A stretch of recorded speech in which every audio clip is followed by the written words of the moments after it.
인도해 주실 것을 우리가 믿고 또 고난 중에도 감사할 수 있는 믿음을 얻게 하여 주시옵소서.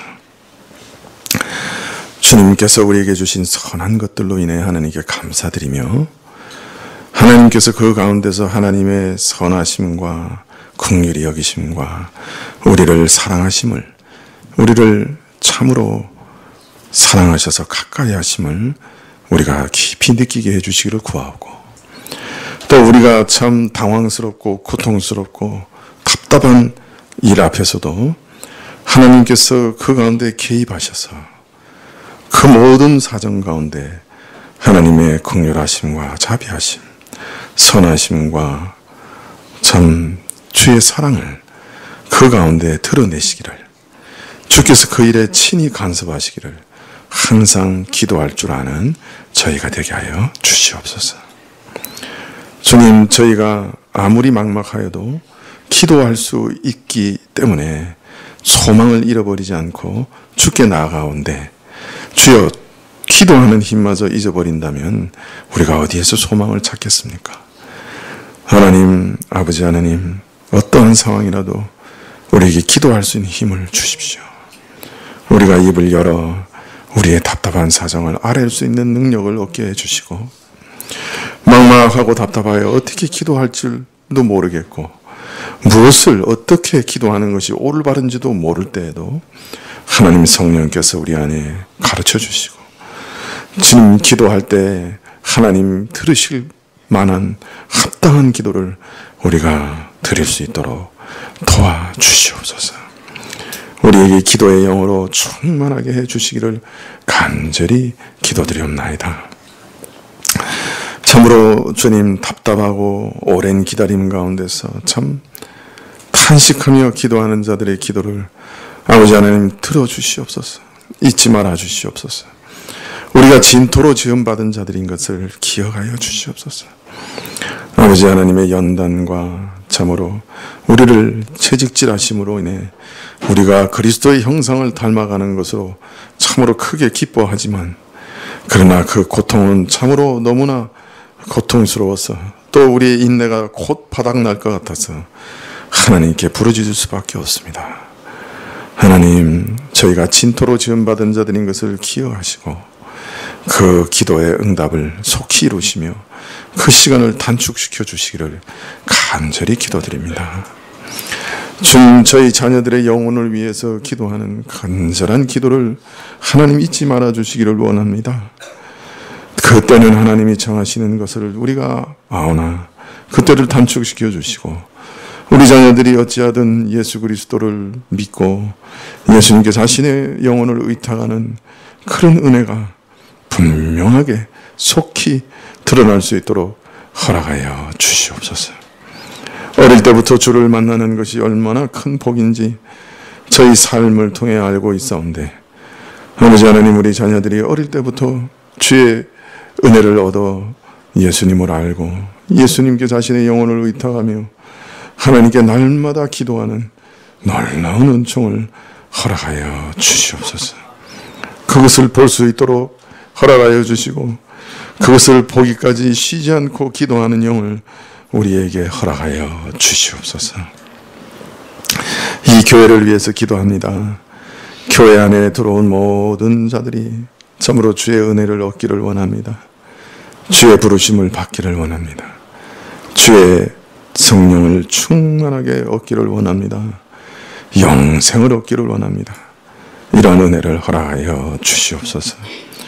교회가 정말 하나님이 보시기에도 교회라고 인정할 만한 그런 특징을 가질 수 있도록, 그런 교회의 특징을 가질 수 있도록, 교회가 교회다울 수 있도록 주님 허락하여 주시기를 간절히 기도드립니다. 이 나라와 이 민족을 위해서 기도하옵니다. 참 저희가 얼마나 위급한 가운데 사는지 참으로 우리 외에 다른 사람들은 다 아는데 우리 자신만 깨닫지 못합니다. 참으로 우리 자신의 처지를 깨닫지 못하고 우리의 답답함과 위기를 하나님께 부르짖지 못하는 이것이 진정한 위기인 줄 압니다. 이 나라를 위해서 참으로 기도하는 성도들의 기도가 다시 불일 듯 일어나게 하옵소서. 우리의 위기와 우리의 두려운 현실을 주님 앞에 고백하면서 우리와 우리 자녀들을 또 이 나라와 이 민족을 위해 하나님께 부르짖을 수 있는 은혜를 허락하여 주시옵소서. 주님, 이러한 기도의 영을 우리에게 주시고 회개하고 주님께 돌아가는 일이 크게 일어날 수 있도록 이 민족을 불쌍히 여겨 주시옵소서. 오늘도 우리가 가진 것을 주님께 의탁하고 주님 참으로 맡기며 하늘의 은행에 예금하면서 주님, 우리가 가진 모든 것이 주의 것인 것을 인정하면서 헌물 드렸사오니 하나님께서 이 헌물 받으시기를 원하고 우리 자신을 또한 받으시기를 구합니다. 우리 산업과 우리 자녀들을 받으시고 주의 것으로 인치시고 또한 주께서 지켜주시옵소서. 성가다의 찬양을 받으시고 또 말씀을 허락하셔서 저희로 주의 앞에서 깨달음이 있게 하시기를 구하올 때 예수님의 이름으로 기도합나이다. 아멘. 네, 성경 말씀은 디모데후서 1장 8절부터 11절까지 말씀입니다.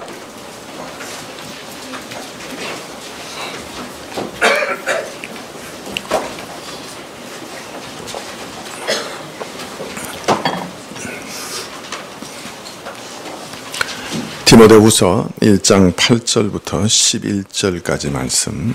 네. 신약 343쪽인데요. 디모데후서 1장 8절부터 11절까지 말씀 제가 봉독해 드리겠습니다. 그러므로 내가 우리 주의 증거와 또 오는 주를 위하여 갇힌 자 된 나를 부끄러워 말고 오직 하나님의 능력을 쫓아 복음과 함께 고난을 받으라. 하나님이 우리를 구원하사 거룩하신 부르심으로 부르심은 우리의 행위대로 하심이 아니요 오직 자기 뜻과 영원한 때 전부터 그리스도 예수 안에서 우리에게 주신 은혜대로 하심이라. 이제는 우리 구주 그리스도 예수의 나타나심으로 말미암아 나타났으니 저는 사망을 패하시고 복음으로써 생명과 썩지 아니할 것을 드러내신지라.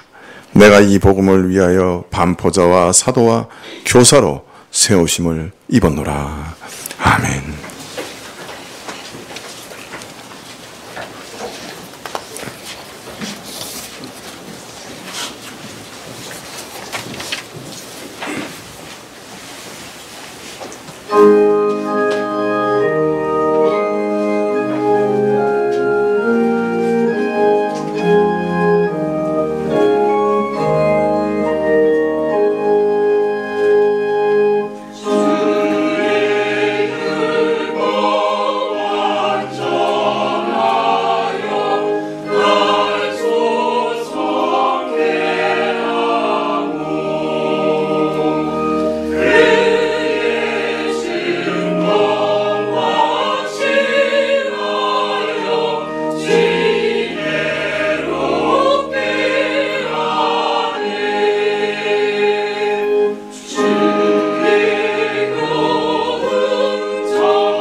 최근에 저희 어머님께서 초등학교 때 친구분 한 분을 만나셨어요. 어릴 때 한 동네에서 자랐던 친구분이 어떻게 수소문을 해가지고 아주 오랜만에 어머니를 찾아오셨던 것이죠. 어릴 때 친하게 지내셨던 이 친구분은 지금은 그 이름을 말하면 누구나 아는 중견기업의 사장님, 사모님이 되어 계셨습니다. 그리고 감사한 것은 그동안에 예수님을 믿고 교회 권사님이 되어 계셨던 것이죠. 그런데 큰 기업의 사장, 사모님이 되시고 자녀들도 잘 키우시고 모든 것이 유족한 분이 예수님을 믿게 된 것이 신기해서 어머니 물어보셨습니다. 너는 너 같은 사람이 어떻게 예수님을 믿게 되었냐 그렇게 물어보자 그분이 대답하시기를 자신이 언젠가 건강이 너무 나빠져서 사경을 헤매게 되었는데 혈압이 많이 떨어져서 아주 위험한 처지였다고 합니다. 그런데 원인은 발견할 수 없어서 병원에 몇 주간 입원하면서 참 위험한 처지를 오가고 있었는데 어느 날 병실 밖에서 찬송 소리가 이렇게 들려오는 것을 듣게 되었대요. 그런데 아마 제가 생각하기에는 세브란스 병원이 아니었나 그런 생각이 드는데 입원실에서 바깥에서 들려오는 찬송 소리를 듣는데 사실 뭐 교회 단 한 번도 나가본 적이 없는 분이죠. 그런데 그 찬송 소리를 듣는 순간에 마음이 참 평안해지고 참 이렇게 안정감을 느끼기 시작했다는 거예요. 그래서 너무 좋고 평안하고 안정감을 느끼고 그래서 위기를 넘긴 후에 퇴원하게 되었는데 퇴원 후에 남편이 왠지 모르게 자신에게 물어보더래요. 무엇이든지 소원이 있으면 말하라. 아마 큰 위기를 넘긴 다음에 그래서 그런지 몰라도 무엇이든지 소원이 있으면 말하라. 그럴 때 이분이 여보 나 교회에 좀 데려다 줘요. 그러면 내가 살겠어요. 그렇게 대답했다는 거예요. 그래서 그때부터 교회에 나가게 되었고 신앙을 갖게 되었고 지금은 교회 권사까지 되었다 하는 말씀을 들었습니다. 참 신기하지요. 병상에서 우연히 들은 찬송 한 가락이 그분을 하나님께로 인도하였던 것이죠. 그 찬송이 어떤 곡인지 또 그 구체적인 내용을 알지는 못하지만 분명히 그 찬송이 하나님께서 그 어머니 친구분을 교회로 구원으로 부르시는 그 도구가 되었던 것은 분명합니다. 이처럼 하나님께서 사람을 구원하려고 하실 때 사람을 찾아가시고 한 사람 한 사람을 이렇게 부르십니다. 그래서 오늘은 이 부르심의 의미가 무엇인가 하는 것에 대해서 좀 살펴보려고 합니다. 바울은 오늘 말씀 디모데후서 1장 8절에서 디모데에게 권면합니다. 온갖 어려움과 고난에도 불구하고 복음을 부끄러워하지 말 것이고 하나님의 능력을 쫓아 복음과 함께 고난을 받으라 이렇게 권면하고 있습니다. 그리고 오늘 9절 말씀에서는 그의 능력을 힘입어 전도의 일을 감당케 하시는 하나님은 그러면 어떤 분이시냐? 어떤 분이시기에 이 일을 이렇게 감당하게 하시느냐? 또 바울이 맡아서 전해왔던 그 복음은 어떤 것이냐 하는 것을 이 9절 말씀에서 가르쳐주고 있습니다. 1장 9절에서 먼저 하나님이 우리를 구원하사 이렇게 얘기합니다. 어떤 면에서는 여기서 좀 강조되어 있어요. 하나님 홀로 우리를 구원하신다 그런 말입니다. 인간을 구원하시는 분은 오직 하나님 한 분이시다. 이것은 구원을 경험한 사람들은 그 말의 의미를 알 것입니다. 내가 과거에 어떤 사람이었는지 또 얼마나 참 무지하고 어둡고 참 부끄럽고 비참하고 악한 자였는지 그것을 아는 사람은 참 나를 구원하신 분은 하나님 한 분이시다 하는 것을 잘 알 것입니다.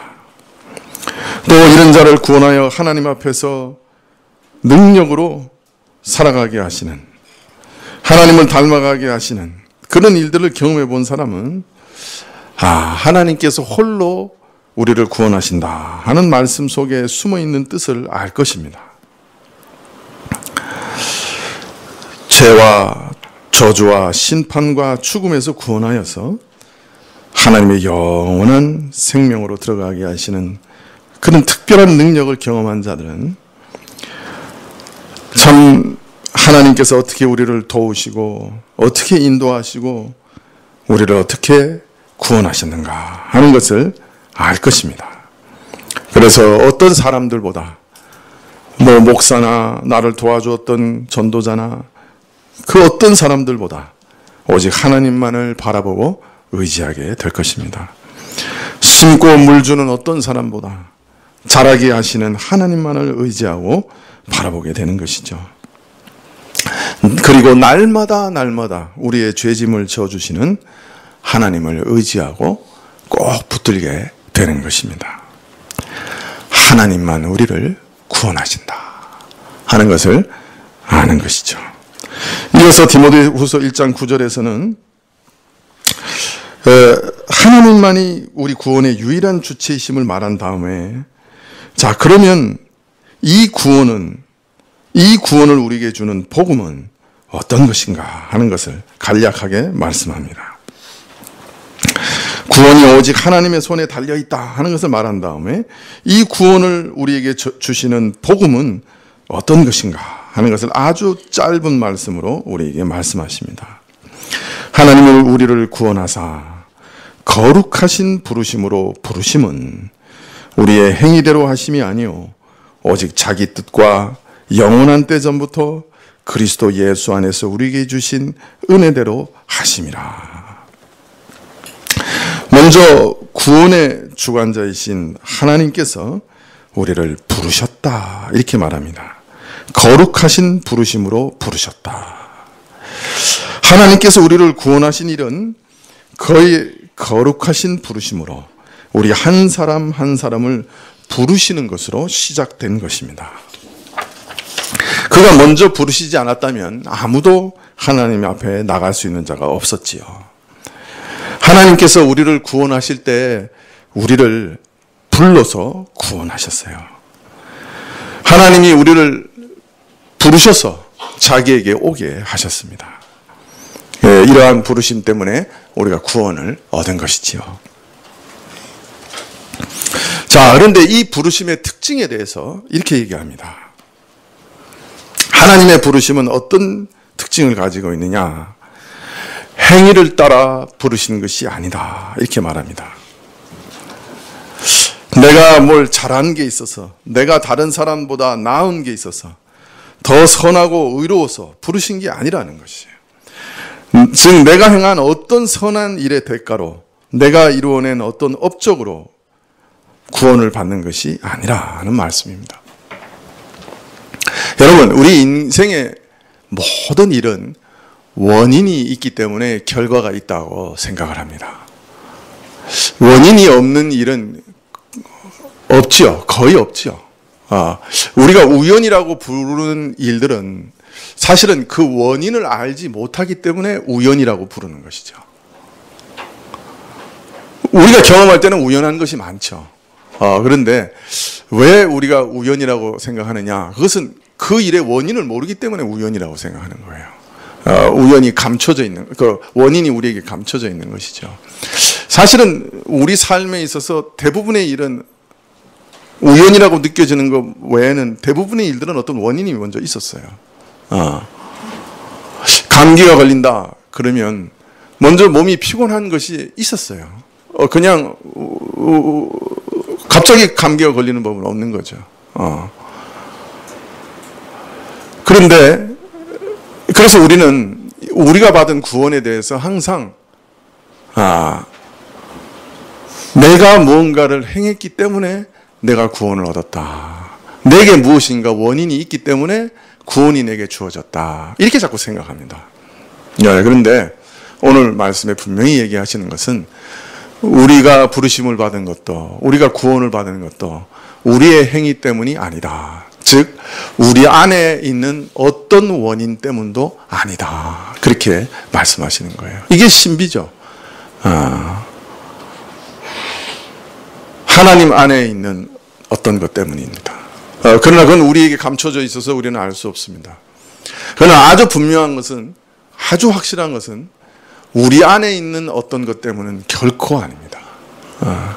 그래서 우리의 선행이나 우리의 뭐 어떤 것도, 우리의 무슨 업적이나 내가 어떤 대가를 지불한 것도 결코 아닙니다. 이전에 그 감리교회 어떤 권사님, 이제 감리교는 남자 권사님도 계신데, 그 권사님, 어떤 권사님이 그 참 하나님의 큰 은혜를 받았어요. 그래서 이런 은혜를 내가 왜 받았나? 아무리 생각해봐도 자기 안에 그런 원인이 없더라는 거예요. 근데 갑자기 생각난 게, 제가 예전에 아주 어릴 때, 참 자기가 어떤 거지 아저씨를 봤는데 너무 불쌍하게 보여서 자기가 자기 집에 데리고 와서 씻기고 자기 그 아버지 내복을 줘서 입히고 그러고 보냈다는 거예요. 그걸 생각이 나서 내가 이렇게 하나님의 큰 은혜를 받은 거는 그때 그 일 때문에 받은 거구나. 그렇게 생각을 했다는 거예요. 그러나 여러분, 그 간증은 틀린 간증이에요. 하나님이 우리에게 구원을 주신 것은, 하나님이 우리에게 큰 은혜를 베푸시는 것은 우리 안에 원인이 없어요. 만약 우리 안에 원인이 있다고 하면 그것은 대가요, 우리가 값을 지불해서 산 거예요. 보상을 받은 거예요. 그러나 그렇지 않아요. 오늘 말씀하시기를 하나님께서 우리를 부르신 부르심은 우리의 행위대로 하신 것이 아니라, 이렇게 얘기합니다. 우리 안에 어떤 원인이 있는 것이 결코 아니다. 그렇게 말해요. 그래서 은혜인 거예요. 아무것도 하나님께 먼저 드린 게 없는데 하나님이 먼저 주시기 때문에 그게 은혜인 거예요. 그걸 값없이 받는 거예요. 공짜로 받은 거예요. 이유 없이 받은 거예요. 그렇기 때문에 우리가 내가 그것을 받았다고 자랑할 수 없는 거예요. 내가 무엇 때문에 이거 받은 거야 라고 자랑할 수가 없는 거예요. 믿음조차도 내가 믿었기 때문에 이것을 받은 거야 라고 자랑할 수 없는 거예요. 그 믿음조차도 선물로 받은 것이기 때문에 그래요.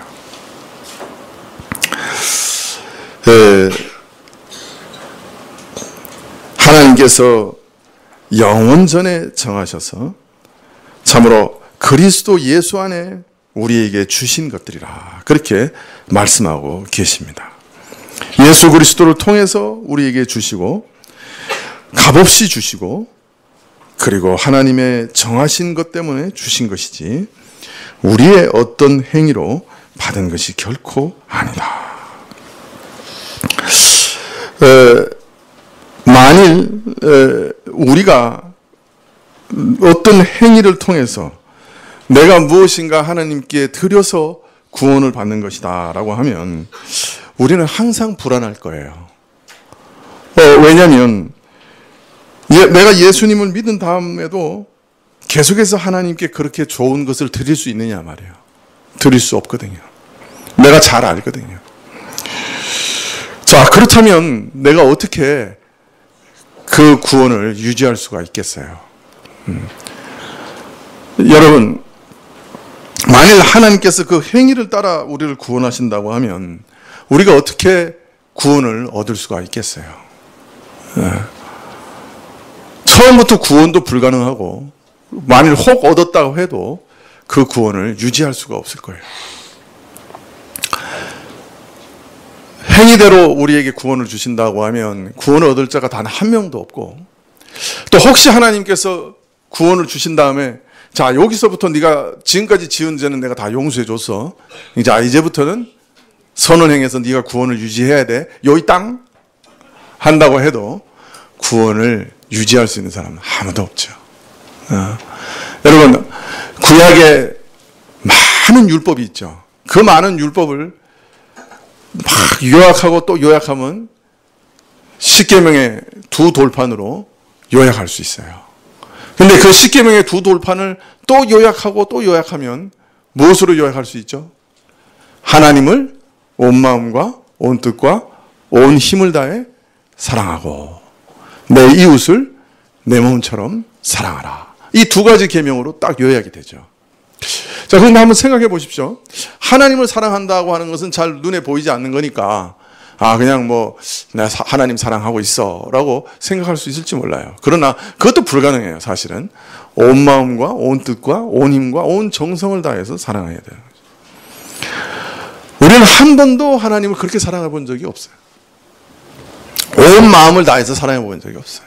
예. 하나님이 내게 모든 좋은 것을 주실 때도 마음속으로 나는 나를 더 사랑하지 하나님을 나보다 더 사랑한 적은 없어요. 예. 하나님 앞에서 정직한 적도 없고 하나님 앞에서 순전한 적도 없어요. 하나님 앞에서 정말 정직해 본 적이 있습니까? 우리가 정직한다고 말은 하지만 항상 하나님 앞에서 어느 부분은 감추죠. 하나님 앞에서 순전하게 순종한다고 하지만 하나님 앞에서 요거는 절대로 내놓을 수 없어요 라고 항상 목을 붙들죠. 우리가 하나님을 온 마음과 온 뜻과 온 정성을 다해 살아본 적 없어요. 그러나 더 확실하게 알 수 있는 것은 우리가 우리 이웃을 내 몸처럼 사랑해 본 적도 없어요. 아무리 사랑해도 내 몸처럼 사랑하지 않아요.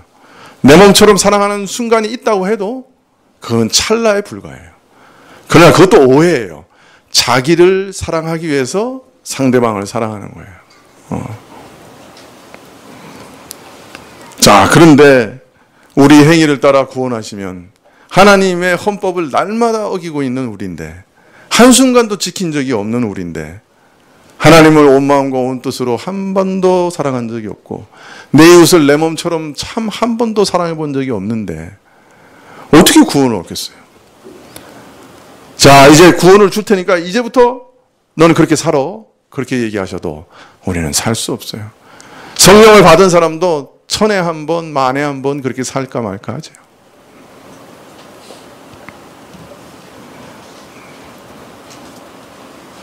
네, 저도 참 20년째 한 교회에서 사역을 하고 전 예수님을 따라서 전심으로 하나님의 종이 돼서 살아가겠다고 순종하겠다고 고백하고 살아온 지가 30년째인데 요새 가만히 뒤돌아보면 정말 내가 하나님 앞에서 정직한 적이 있었는가?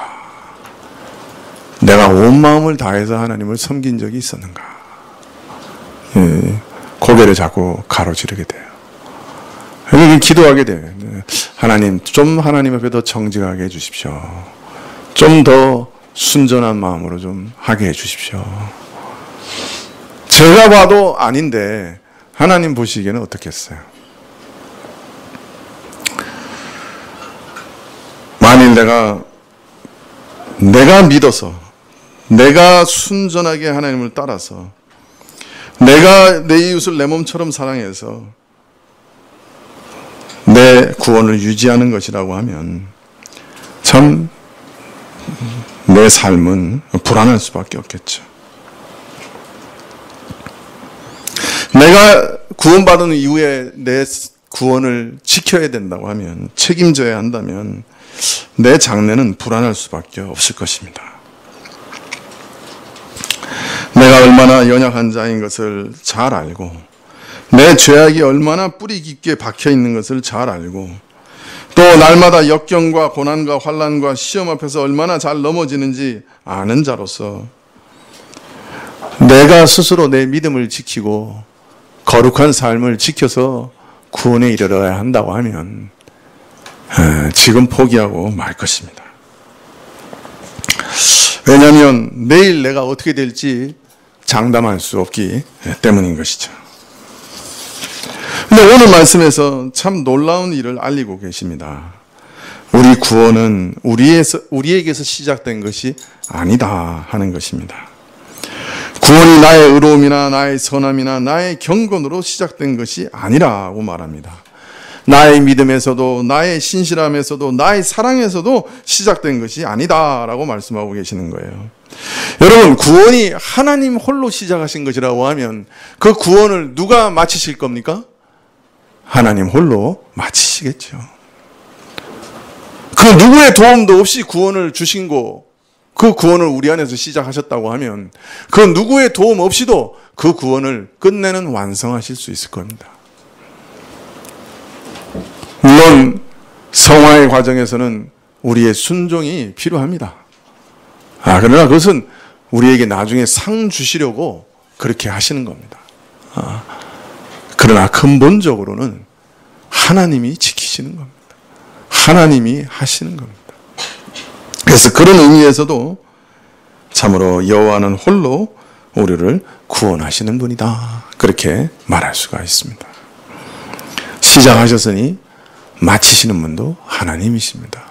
시작하실 때 내가 이렇게 엉터리인 줄 아시면서도 시작하셨으니 중간에 내가 엉터리 노릇을 해도 실망하시지 않을 것입니다. 끝까지 먼저 시작하신 분이 나를 붙들어 주시는 것이에요. 그래서 안심하고 갈 수 있는 것이죠.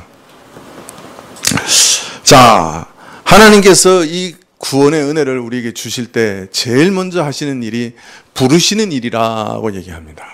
이 부르신다고 하는 일이 어떤 일인가? 하나님께서는 자신이 선택한 사람, 자신이 사랑한 사람을 불러내신다. 그렇게 말합니다. 부른다고 하는 말의 원래 의미는 안에 있는 사람을 바깥에 불러내는 걸 의미합니다. 집 안에 있는 사람을 불러서 바깥으로 불러내는 것이죠. 친구가 바깥에서 초인종을 누르면서 아무개야 있냐 좀 나와봐. 그렇게 하는 걸 부르는 거라고 그러죠. 그 부른다는 의미 그런 의미입니다. 하나님은 마치 집에 있는 나를 친구가 그 이름을 불러내듯이 하나님께서 불러내십니다. 내 이름을 부르십니다. 어떤 면에서는 나를 불러내시는 거예요. 물론 하나님께서 나를 부르실 때 내 집에서 내 집 바깥으로 불러내시는 것이 아니라 이 세상에서 이 악한 영에서 이끌려 범죄할 수밖에 없는 그 죽음의 상황에서 하나님을 미워하고 있는 그 마음의 죽음에서 불러내시는 거죠. 그래서 하나님을 순종하고 하나님을 사랑하는 생명으로 불러내십니다. 그러므로 하나님이 부르신다 할 때는 분명하게 부르시는 일이 필요합니다. 그 일을 하는 자가 누구냐? 그것은 사람입니다. 하나님께서 부르시는데 누구를 통해서 부르셔요? 사람을 통해 부르십니다. 사람의 소리를 통해 듣게 하십니다. 그리고 불러내서 반응을 하게 하시는 것이죠.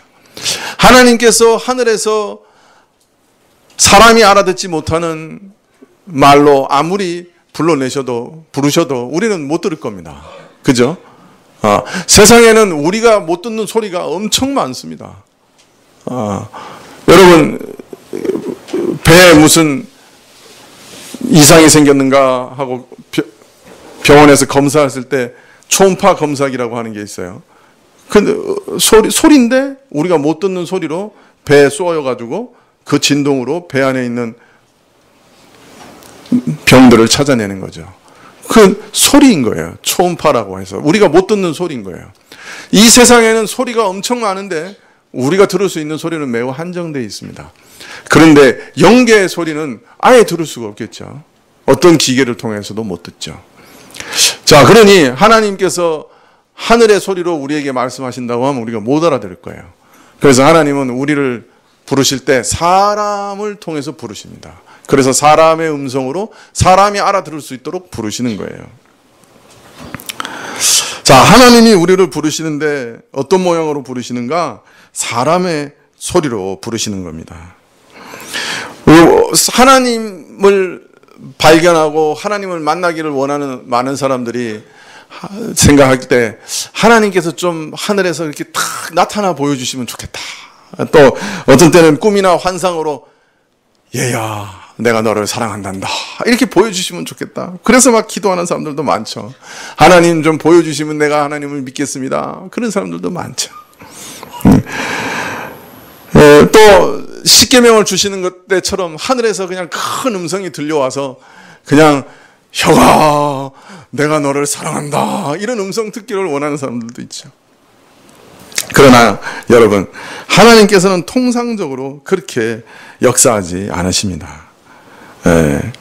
하나님께서 부르시는 방식은 그런 방식이 아닙니다. 하나님의 부르심은 복음의 부르심입니다. 8절에는 이것을 뭐라고 얘기하냐면 바울 사도가 그러므로 내가 우리 주의 증거와 이렇게 되어 있습니다. 우리 주의 증거라고 얘기합니다. 예수님께서 이 땅에 계실 때 자신의 복음을 전파하시면서 자신의 제자들을 부르십니다. 그리고 복음을 증거해 주십니다. 자, 그래서 이 복음을 전해들은 사람들은 그들이 전해들은 이 복음을 또 다른 사람들에게 전파합니다. 그리고 또 그 복음을 전해들은 사람은 또 다른 사람들에게 전파합니다. 그런 일이 2000년간 계속되고 있는 것이죠. 자, 그래서 오늘날 교회에서나 그 복음 전도자를 통해서나 바른 복음이 전파되고 있고 그것을 듣는 사람들은 사실은 누구의 초청을 듣고 있는 것이냐? 바로 하나님의 부르심, 하나님의 초청을 듣고 있는 것이에요. 그래서 올바른 복음 전파가 굉장히 중요한 거죠. 예수님께서 복음을 전파하셨어요. 그 들은 사람들이 복음을 믿고 그 믿은 사람이 다시 그 복음을 또 전파했어요. 또 사도들이 전하는 그 복음을 또 속사들이 전도했어요. 그 속사들이 전한 복음을 또 목사들이 듣고 또 전도했어요. 그런 전도가 2000년간 지속됐어요. 이렇게 사람의 음성으로 사람이 복음을 전파하는데 그 복음을 듣는 사람은 사실은 누구의 초대를 받고 있는 것이냐? 하나님의 초대를 받고 계시는 거예요. 하나님이 직접 초청하고 계신 거예요. 어떤 사람이 사람의 설교나 복음 전도를 들을 때 그는 하나님이 부르시는 그 부르심을 듣고 있는 것입니다. 어떤 사람이 성경을 읽거나 전도자의 외치는 음성을 듣거나 어떤 책을 통해서 복음을 전해 들을 때 그는 하나님의 부르심을 듣고 있는 거예요. 하나님께서 이처럼 사람들의 음성과 사람들의 글을 통해서 사람들을 친히 부르고 계신 것입니다. 오늘 첫 서두에서 병원에서 찬송을 듣고 교회 나오신 어머니 친구분에 대해서 말씀드렸는데 그 친구분도 그 찬송의 내용 중에 복음을 들었거나 아니면 이후에 교회에 나와서 복음을 듣고서 하나님의 부르심을 듣게 되었던 것이죠. 자, 그런데 이 부르심은 하나님의 진실되고 거짓 없는 초청입니다. 하나님이 원래 거짓됨이 없고 진실되신 분입니다. 우리는 진실됨이 하나도 없습니다. 30년간 하나님을 전심으로 따르겠다고 서약하고 그게 30년이 넘었는데 30년 후에 이렇게 돌이켜보니까 진실됨이 없어요. 마음에. 참. 그런데 하나님은 진실된 분이죠. 우리 인생 같은 사람이 아니에요. 사람이 아니시고 인생이 아니시고 하나님만 진실하신 분이에요. 하나님은 거짓이 없어요. 거짓말 하시지 않으세요. 진실하신 분이세요. 하나님께서 오늘 사람을 통해서 약속하시고 예수 그리스도를 믿는 자는 다 구원을 얻는다라고 외치게 하셨는데 그 외침을 듣는 모든 사람은 하나님의 진실한 초청을 듣고 있는 것입니다. 하나님이 그에게 신실하게 약속하고 계신 거예요. 네가 믿기만 하면 내가 너를 구원해 주겠다라고 아주 신실하게 약속하시는 것이. 여러분, 이것이 참 중요합니다. 제가 사실 부끄럽게도 목사가 된 이후에도 설교를 막 하면서도 구원의 확신이 없었다고 그랬잖아요. 몇 년 후에 구원의 확신을 얻었어요. 근데 왜 구원의 확신이 매일 흔들렸느냐 하는 것은 제가 자꾸 어떤 질문 하나에 걸려 있었어요. 그건 뭐냐면 내가 하나님의 선택받은 것을 내가 어떻게 알 수 있느냐 하는 것이었어요. 제가 장로교인이잖아요. 장로교 목사고 오늘도 하나님께서 말씀하시기를 너희가 구원받은 것은 너희 행위로 된 것이 아니라 하나님의 뜻, 하나님의 작정, 이 세상을 만드시기 이전부터 하나님이 결정하신 결정 때문이다. 그렇게 얘기하고 계시잖아요. 그리고 나는 선택을 믿는 사람이에요. 자, 그런데 내가 하나님의 선택을 받았는지 안 받았는지를 어떻게 알 수 있나? 그리고 내가 정말 선택받은 자인가? 하는 것을 그 질문을 가지고 고민을 했던 거예요. 예. 물론 믿죠. 믿는 것이 선택의 확실한 증거죠. 그런데 문제는 나는 내 믿음을 믿을 수가 없어요. 내가 언제 하나님을 배반할지 내가 어떻게 알겠어요? 자, 선택의 증거는 또한 선행으로 나타나고 성령의 열매로 나타나요. 근데 문제는 내 안에는 성령의 열매만 가득한 게 아니고 악의 열매도 가득해요. 언제는 선을 행하는 것 같은데 언제는 악을 행하고 있어요. 이게 정체가 아리송해요. 내가 선택받은 것을 어떻게 알 수 있느냐. 그 문제 때문에 자주 넘어지고 아주 많이 고민했어요.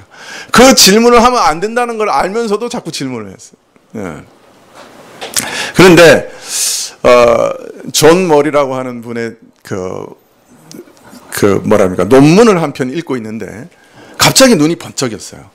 아하, 하나님께서 복음을 선포하시고 그 복음을 듣는 모든 사람들에게 사실은 매우 정직하고 신실하게 초청하고 계시고 약속하고 계시는구나 하는 것을 깨달았어요.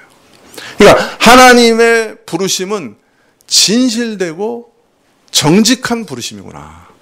자, 예수 그리스도를 믿으면 누구나 내가 구원하겠다라고 약속하실 때, 예수님을 믿는 자는 내가 누구나 구원하겠다라고 약속하실 때 그 약속이 정말 정직하고 신실한 약속이구나 하는 것을 딱 깨달았어요. 그 순간에 제가 가지고 있었던 그 밑바닥에 가지고 있었던 그 두려움이, 그 근심이 탁 사라지는 것을 발견했어요. 여러분은 제가 말하는 게 무슨 뜻인지 잘 모르실 거예요. 네. 그런데 저 자신에게 있어서는 이 사실이 제 구원의 확신에 가장 밑바닥이 됐어요. 근거가 됐어요. 하나님이 나를 사랑하시고 나를 하나님께로 오게 하시고 이 성경에 있는 모든 약속이 너의 것이다 라고 하시는 것을 내가 어떻게 알 수 있느냐. 하나님이 나를 초대하시고 구원으로 초대하시고 이 성경에 있는 이 감미롭고 이렇게 아름답고 이렇게 귀중한 약속을 너의 것이다, 바로 내 것이다 라고 하는 것을 내가 어떻게 알 수 있느냐. 그 질문에 대해서 존 머리가 한 논문에서 아주 잘 썼더라고요. 하나님의 복음 선포는 듣는 모든 자에게 정직하고 신실한 부르심이다. 하나님이 복음을 선포하실 때 그걸 듣는 사람에게 정말 정직하게 초청하고 계신다. 그것을 결코 부인할 수 없다. 하나님은 거짓말 하시는 분이 아니다. 허언하시는 분이 아니다. 그것을 깨닫는 순간 제가 발견한 것은 하나님이 나를 구원받으라고 구원으로 초청하고 계시는구나. 이 성경에서 약속하시는 모든 감미롭고 아름다운 약속은 내게 주시고 있는 거구나 하는 것을 발견했어요. 내가 해야 되는 일은 그 부르심에 정직하게 반응하는 거예요. 정직하게 반응하는 거예요.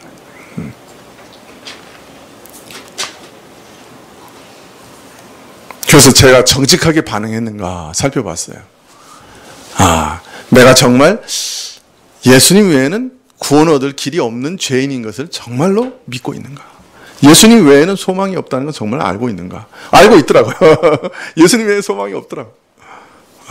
그럼 예수님께서 십자가에서 나를 위해서 죽으시고 나를 위해서 지옥의 심판을 받으신 것 외에 내가 더 다른 것을 의지하는 게 있는가?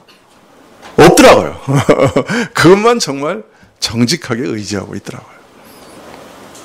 내가 정직하게 하나님의 초청에 반응하고 있더라고요. 그래서 제가 확신했죠. 내가 붙드는 것이 십자가에서 나를 위해 죽으신 그 일밖에 없으니까. 또 그 일 외에는 내 같은 죄인이 지옥을 면하고 심판을 면하는 길이 다른 길이 없다는 것을 내가 분명히 아니까. 그리고 그 약속을, 그것을 믿으면 구원을 얻겠다고 하는 약속을 하나님이 내게 정직하게 하셨으니까, 친히 하신 일이니까. 그 다음에는 두려움이 사라지더라고요.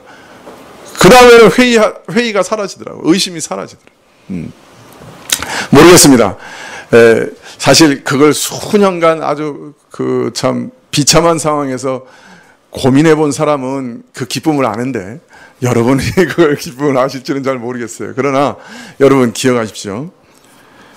하나님께서 지금도 복음을 선포하실 때 여러분을 정직하고 정말 신실하게 초대하고 계시는 거예요.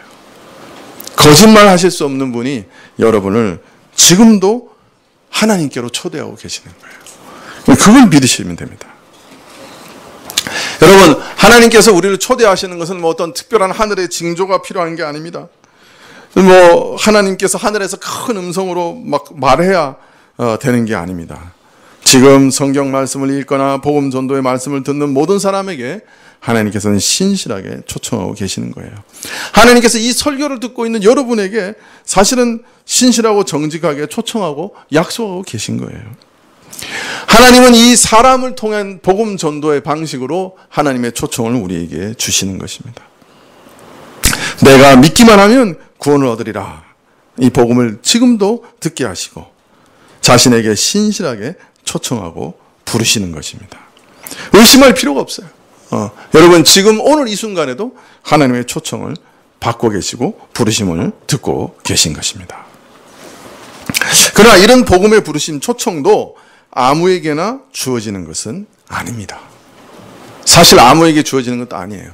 이것도 하나님의 계획과 하나님의 선택에 달려있는 것입니다. 하나님의 뜻대로 주어지는 것입니다.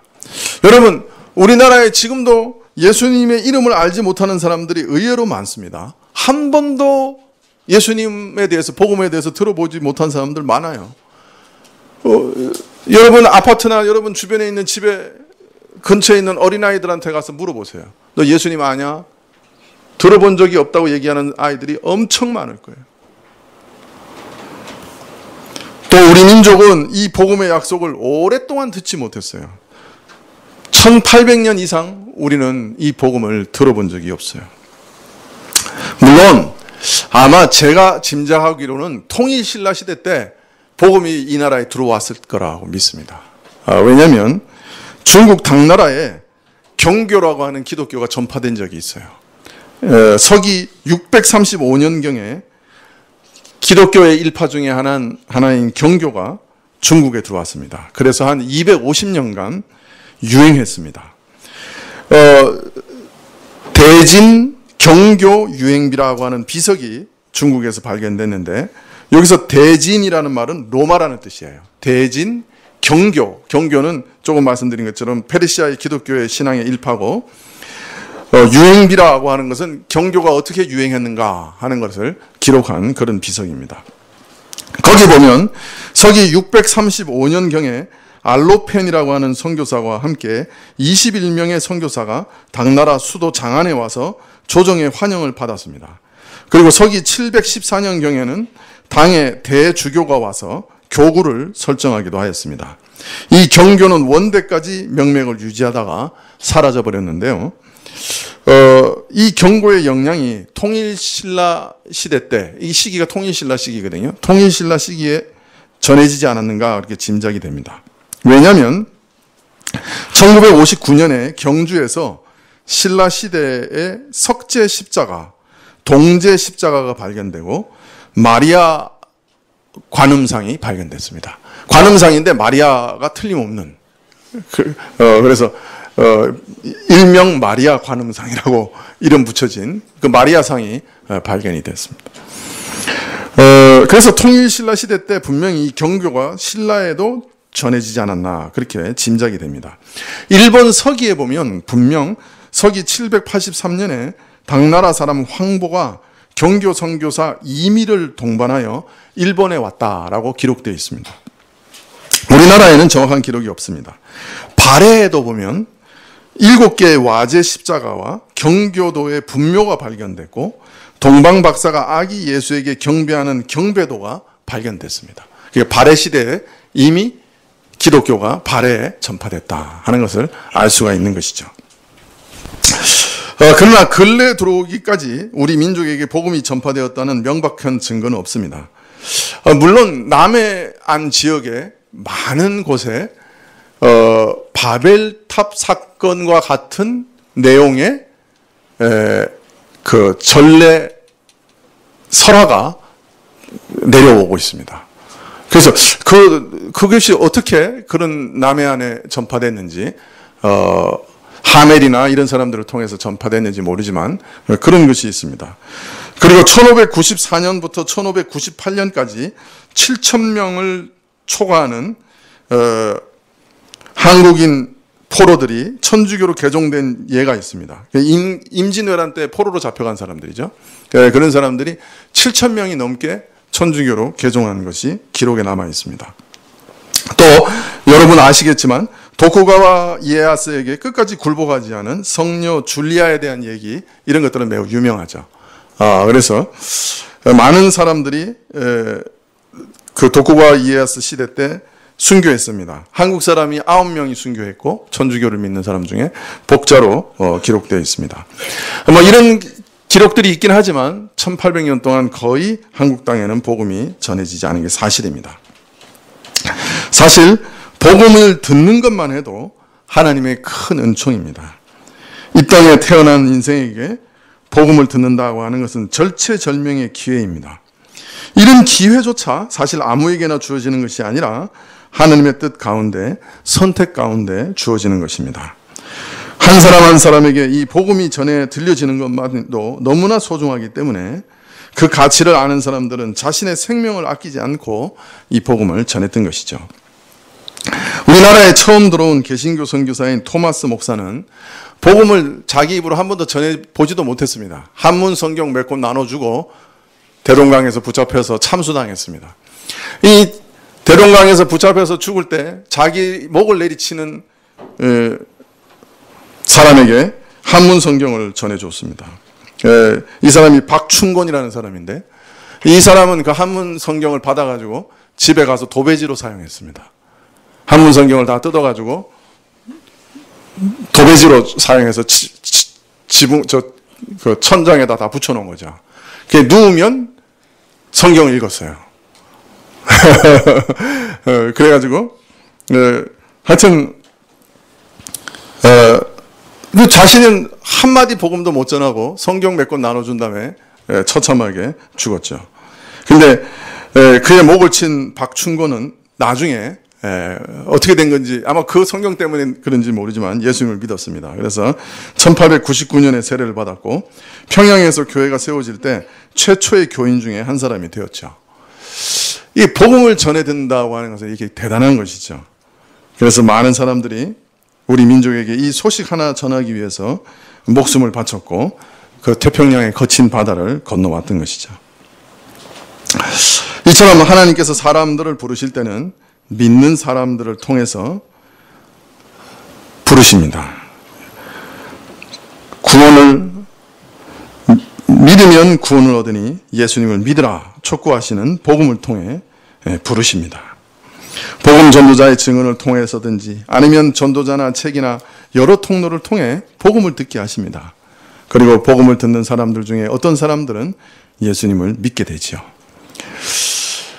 그러나 예수님 믿는 사람들은 그 당시 그것을 명확하게 의식하든지 못하든지 이 복음의 부르심이 하나님의 신실하고 정직한 약속이요 초청이다 하는 것을 알고 또 그 초청에 응하는 것입니다. 이 약속이 거짓말하실 수 없는 하나님의 신실한 초청이요 약속이다 하는 것을 깨닫게 되면 사람은 부르심에 응답하게 되고 자신을 예수님께 맡기게 됩니다. 예수님께서 모든 죄인을 위해 십자가에서 고난받으셨고 또 나를 위해서도 고난받으신 것을 발견하게 됩니다. 신실한 초청 속에서 신실한 응답으로 주께 나아가면 주께서 내가 받아야 할 지옥의 잔을 한 방울도 남김없이 다 받으신 것을 깨닫게 되죠. 하나님께서 예비하신 은혜가 바로 그렇게 큰 은혜인 것을 발견하게 되는 것입니다.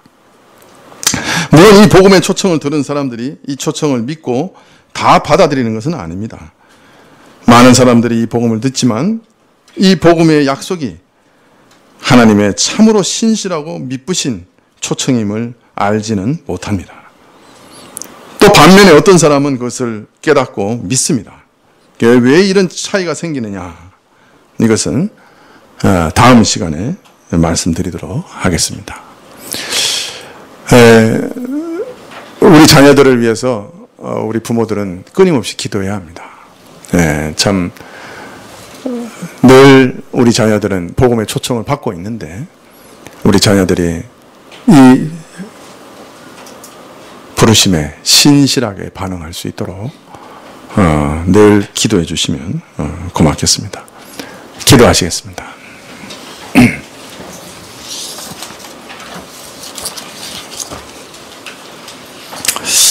하나님께서 우리를 부르신다고 하셨습니다. 자신이 구원하고자 원하시는 사람을 부르셔서 불러내신다고 하셨습니다. 이 부르심을 듣는 것이 얼마나 놀랍고 큰 은혜인지 배웠습니다. 아버지 하나님, 이 부르심이, 이 구원의 은혜가 우리로부터 시작된 것이 아니라 하나님으로부터 시작된 것임을 우리가 깊이 깨닫고 또 그것으로 기뻐할 수 있도록 허락하여 주십시오. 또 이 부르심에 아직 응답하지 않은 자들이 있다고 하면 오늘 이 시간에 하나님의 이 신실하신 부르심에 응답할 수 있도록 도와주십시오. 참으로 부르신 것에 신실하게 응답할 때 하나님께서 참으로 정직하고 신실하신 약속대로 우리 영혼을 구원하시는 것을 믿게 하여 주시옵소서. 예수님의 이름으로 기도합나이다. 아멘. 316장 찬송하시겠습니다.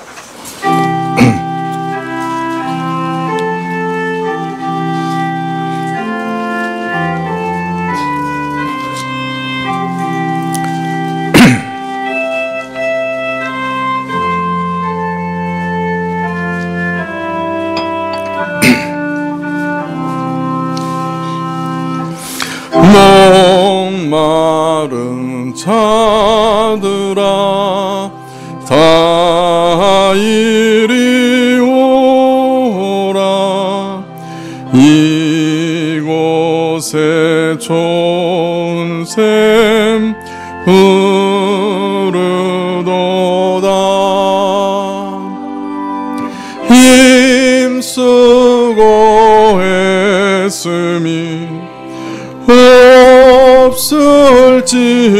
없을지라도 이 샘에 오면 다 마시겠네. 이 샘에 나는 물 강같이 흘러 온 천하만국에 다 통하네. 빈부나 귀천이 분별이 없이 다 와서 쉬고 또 마시겠네. 신기한 샘물을 마신 자마다 목 다시 가라지 아니하고 속에서 솟아나 생수가 되어 영원히 솟아 늘 풍성하리. 이 샘의 이름은 생명의 샘물 저수정 빛같이 늘 맑도다. 어린 양 보좌가 근원이 되어 생명수 샘이 늘 그치 잡네. 네, 기도하시겠습니다. 지금은 우리 주 예수 그리스도의 은혜와 하나님 아버지의 그 크신 사랑과 이 은혜와 사랑을 깨닫게 하시고 누리게 하시는 성령님의 교통하시고 역사하심이 오늘도 우리를 신실하게 부르시고 또 이전에 우리를 참으로 불러 자신에게 오게 하신 그 은혜를 참으로 깨닫고 깊은 감사와 함께 머리 숙인 주의 백성들 위해 지금부터 영원까지 함께 하시길 축원합니다. 아멘.